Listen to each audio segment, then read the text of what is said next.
Sounds of freedom. I'll be with you in a moment. What can I get for you? Small cappuccino with a shot of espresso, please. Coming right up.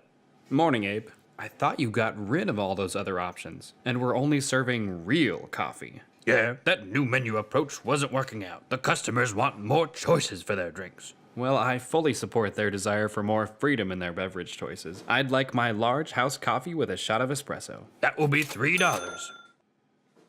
Hey there, how are you doing this morning? It's Robbie, right? Oh, hi, Fred. I'm doing good this morning. How about yourself? Here, sit down. I'm doing well. I got my shot of espresso today, so things are looking up. Where's Junior? He has a history test today, so he went in early to study in the library. But I've been thinking about what you said last time we talked, and isn't total freedom just anarchy?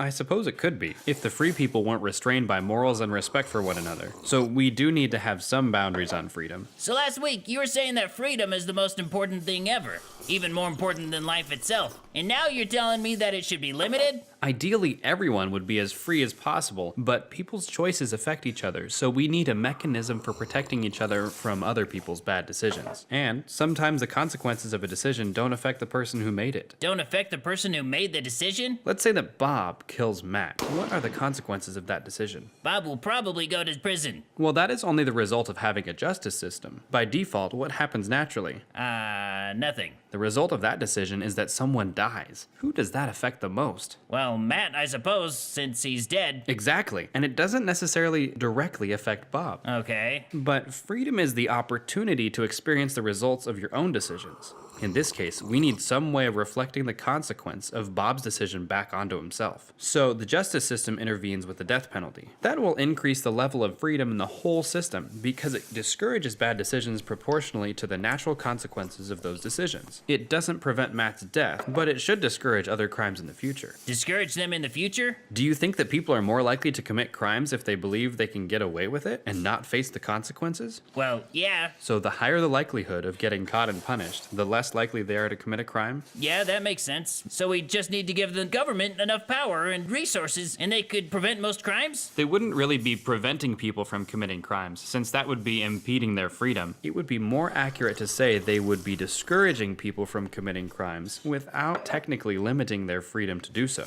But giving the government that much power over its citizens would lead to other problems. Like what? What is the government made up of? I don't know, departments? Or maybe debt? People. At the end of the day, the government is composed entirely of other people, and being involved in government gives them power over others, and that power has the possibility of corrupting them. Why is that? If they let their power get to their head, they make selfish decisions that are no longer for the good of the people they have power over. Okay, but back to the question at hand.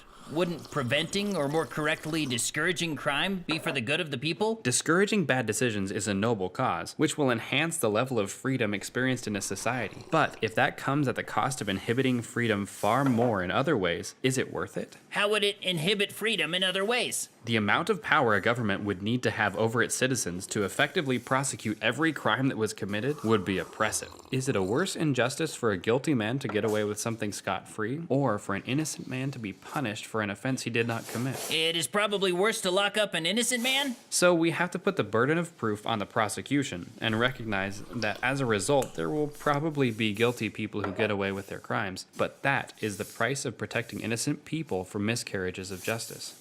O.J. Simpson. So that is why the state can't successfully punish every crime that is committed? Yes, they do what they can, but the system will never be perfect because we have to allow for the fact that imperfect people run it. Like what? The founding fathers who designed our government were trying to devise a system that led to the most individual freedom possible for its citizens. We need some level of order and mechanisms for regulating freedom and protecting people from other people's bad decisions like criminal behavior. But we don't want the mechanism that is there to protect our freedoms to be so powerful that it is the entity infringing on our freedoms more than necessary. So we need some limits on freedom, but not too many? I would say boundaries. The government should be a system for putting boundaries on individual freedom, regulating those interactions where freedom gets abused. Speaking of boundaries, if I don't get to class soon, there might be some consequences. I'd better hurry out of here. All right, good talking with you. Don't push the boundaries at school too far.